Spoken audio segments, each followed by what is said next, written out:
Derive an expression for EMF and current and draw the phasor diagram for an AC containing pure R, pure C and pure L.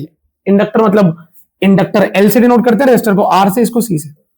ये कह रहा है phasor diagram कुछ होता है वो बनाओ, ईएमएफ और करंट निकालो जब हम एसी बैटरी को एक अकेले रेजिस्टेंस से, इंडक्टर से या कैपेसिटर से कनेक्ट करते हैं। अब पहले बहुत ध्यान सुन लो, एसी बैटरी जो है, जब आपने एसी जनरेटर ड्राइव किया था तो आपने एसी बैटरी ली थी और लास्ट में डेरिवेशन के अंत में ऐसा कुछ आ गया था, E is equal to E naught sine omega t. EMF maximum value of EMF sine omega t, जहां पर ई नॉट की वैल्यू थी एन बी ए ओमेगा, शायद आपको याद हो एन बी ए ओमेगा, ये हमने लास्ट क्लास में पढ़ा था। तो ये सब बातें हमें पता है, इजी सब कुछ पता था, लेकिन उस केस में ना हमने एसी जनरेटर के साथ नीचे ना लोड रेजिस्टेंस लगा रखा था। तो लोड रेजिस्टेंस लगा रखा था तो करंट आ गया था आर से डिवाइड करने पे आई नॉट साइन ओमेगा टी। ठीक है, यहां पर हम एसी बैटरी के साथ रेजिस्टेंस तो लगा रहे हैं, लेकिन कुछ और केसेस में इंडक्टर और कैपेसिटर भी लगा रहे हैं। ठीक है, तो देखते हैं क्या कहानी बनती है भाई, ध्यान से देखना। अब यहां पे क्या है, AC with pure R, pure. यहां पर बात चल रही है, आपको सिर्फ रजिस्टर लगा के दिया हुआ है एसी। हर बार हमें पता है एसी बैटरी हो तो ईएमएफ तो हमेशा होगी e is equal to E naught sine omega t, तीनों केस में, क्योंकि बैटरी की प्रॉपर्टी है ना भाई, ये एसी बैटरी इतनी ही ईएमएफ बनाती है, ऑल्टरनेटिंग ईएमएफ, ई नॉट साइन ओमेगा टी। आप लोगों ने बना ली ई नॉट साइन ओमेगा टी। अब क्वेश्चन ने बोला था मुझे ईएमएफ का फॉर्मूला दो, दे दिया भाई लोग, यह फॉर्मूला। करंट निकालो और फेजर डायग्राम बनाओ। ठीक है, तो हर बार क्या करना है, आपने ई लिख दिया, ई लिखने के बाद इस केस में क्या लगा हुआ, रेजिस्टेंस क्या लगाए, और आप और मैं जानते हैं जब हम ईएमएफ वोल्टेज को जब आर से डिवाइड करते हैं वी बाय आर तो आई आ जाता है। तो मैंने दोनों तरफ आर से डिवाइड किया, तो यहां पर हो गया E by R is equal to E naught by R sine omega T, और फिर ये बन गया आपका आई, और ये बन गया आई not sine omega T.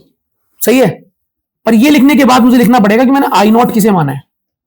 I not मैंने किसे माना है भाई, where I naught is equal to E naught by R, इसे बोलते हैं इक्वेशन 3। डन। तो आपने ईएमएफ का एक्सप्रेशन निकाल दिया, आपने करंट का एक्सप्रेशन निकाल दिया, और आई नॉट को आपने ई नॉट बाय आर सब्स्टिट्यूट किया, आपने लिख दिया। जैसे ही आप ये लिखते हो, ये कि आपने आई नॉट किसे माना है, मैक्सिमम वैल्यू, तो उस टाइम पर आपको हमेशा इसको हर बार कंपेयर करना है। Comparing this equation with I is equal to V by R, यहां वी भी नहीं बोलते इस चैप्टर में, वी को क्या बोलते हैं, E. Comparing this equation with I is equal to E by R, ये तो ओम्स लॉ था ना, I is equal to V by R, Ohm's law. लिख रहा हूं बेटा सब कुछ, कंपेयरिंग दिस विद इक्वेशन 3 को कंपेयर किया इससे, तो क्या निकल के आया, रेजिस्टेंस किसके इक्वल है, आर के। यहां पर भी नीचे आर होता है और यहां पर भी ई के नीचे कौन है, आर। तो ये सर्किट कितना रेजिस्टेंस ऑफर कर रहा है, आर के बराबर। अभी आपको लग रहा होगा ये लिख क्यों नहीं, तो सेम ही बात है, अभी बता लेगा अगले डेरिवेशन में। Resistance offered is equal to R. ये एसी सर्किट जो बना, एसी बैटरी और रेजिस्टर का, इस सर्किट में टोटल रेजिस्टेंस कितना आ रहा है, आर। ठीक है, रेजिस्टेंस के केस में वही आर होता है, वही रेजिस्टेंस होता है। क्या ये रेजिस्टेंस की वैल्यू, आर की वैल्यू, इस बैटरी की फ्रीक्वेंसी पे डिपेंड करती है, या फिर ये आर की वैल्यू फिक्स है? अगर मैंने 5 ओम का रेजिस्टेंस लगाया तो बैटरी के अंदर की फ्रीक्वेंसी बदलने से क्या 5 ओम का 6 ओम हो जाएगा? आर की वैल्यू तो फिक्स रहती है बच्चों हमेशा। बैटरी का रेजिस्टेंस आप और मैं बदल नहीं सकते, बैटरी कह रहा हूं, रेजिस्टेंस का रेजिस्टर का रेजिस्टेंस। अगर कोई रेजिस्टर है उसका रेजिस्टेंस 3 ओम है तो वो 3 ओम रहेगा। आप कितना भी करंट पास कराओ उसके अंदर से, कोई बैटरी लगा दो, एसी डीसी कुछ भी लगाओ, जो 3 ओम का रेजिस्टर है वो 3 ओम का रेजिस्टर है, जो 15 ओम का रेजिस्टर है वो 15 ओम का रेजिस्टर है। बैटरी के अंदर का ओमेगा फ्रीक्वेंसी कुछ भी चेंज करने से इस आर पर कोई फर्क नहीं पड़ेगा। तो भैया क्यों बात कर रहे हो आप इस बारे में, क्योंकि मुझे यहां पे लिखना है, हर बार लिखना है भैया, हर बार लिखना है मुझे, हर बार।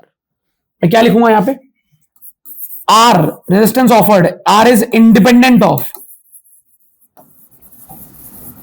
ओमेगा, ये बैटरी की फ्रीक्वेंसी पे डिपेंड नहीं करता। अच्छा, इसके बाद भैया इसका बनाना है फेजर। क्या बनाना है, फेजर डायग्राम क्या होता है? फेजर डायग्राम आपको ये बताता है कि ईएमएफ और करंट में क्या कोई फेस का डिफरेंस है? फेस क्या होता है? साइन और कॉस के अंदर लिखा हुआ एंगल, उसे फेस कहते हैं। साइन और कॉस के अंदर जो एंगल लिखा होता है उसे हम अंग्रेजी में बोलते हैं फेज। तो आपसे ये पूछा गया, फेजर डायग्राम ये पूछता है क्या क्या इन दोनों में फेज का कोई डिफरेंस है? हमने चेक किया, यहां भी फेज ओमेगा टी है, यहां भी फेज ओमेगा टी है। तो फेजर डायग्राम में आपको ये बना के दिखाने होते हैं। तो जब मैं फेजर डायग्राम बनाऊंगा तो ये मैंने एक्स और वाई एक्सिस नहीं बोलते, इसको मैंने बना दिया ऐसे, ठीक है। This is omega T angle. Omega T angle पर कौन बैठा है बच्चों? ओमेगा टी एंगल पर कौन बैठा है? कौन बैठा है? ईएमएफ भी ओमेगा टी एंगल पर बैठी है और करंट भी ओमेगा टी। तो मैं क्या करने वाला हूं, मैं दोनों को ही बना दूंगा ओमेगा टी पर, ईएमएफ को भी और करंट को भी। तो ये व्हाइट से मैंने मार्क कर दिया ईएमएफ और ब्लू से मार्क कर दिया करंट। तो क्या दोनों का फेज सेम नहीं है? They are in the same phase. तो लिख दिया E and I are in the same phase. भैया ये क्या क्या किया आपने, इतना सब कुछ, ये सब करना है? सब करना है। दोबारा देख लो, मैंने पहले ईएमएफ की इक्वेशन निकाली, उसके बाद करंट की इक्वेशन तक पहुंचा, वहां मैंने जो जिसको भी मैंने आई नॉट माना था उसका मैंने फॉर्मूला लिखा, उसको I is equal to E by R से कंपेयर किया। जब कंपेयर किया तो आर, ये आर के बराबर ही आ गया, resistance offered is equal to R. तो लिख दिया कि इस सर्किट में जो रेजिस्टेंस ऑफर हो रहा है वो आर के बराबर है, आगे वालों में आर के बराबर नहीं आएगा। उसके बाद मैंने बताया कि आर जो है इसके फॉर्मूले में कहीं पर भी ओमेगा नहीं आता, तो resistance offered is independent of frequency. Battery की फ्रीक्वेंसी कुछ भी हो, आर आर रहेगा, फिक्स रहेगा। फिर मैंने बना दिया फेजर डायग्राम जहां आई और ई के बीच का जो साइन के अंदर एंगल है वो दिखाया जा रहा है कि दोनों का एंगल ओमेगा टी है। करंट भी ओमेगा टी एंगल बना रहा है और ईएमएफ भी ओमेगा टी एंगल बना रही है, देख पा रहे हो आप यहाँ पे। This is the whole part. यही सारे पार्ट मुझे आगे के दो केस पे भी करने हैं, प्योर एल और प्योर सी।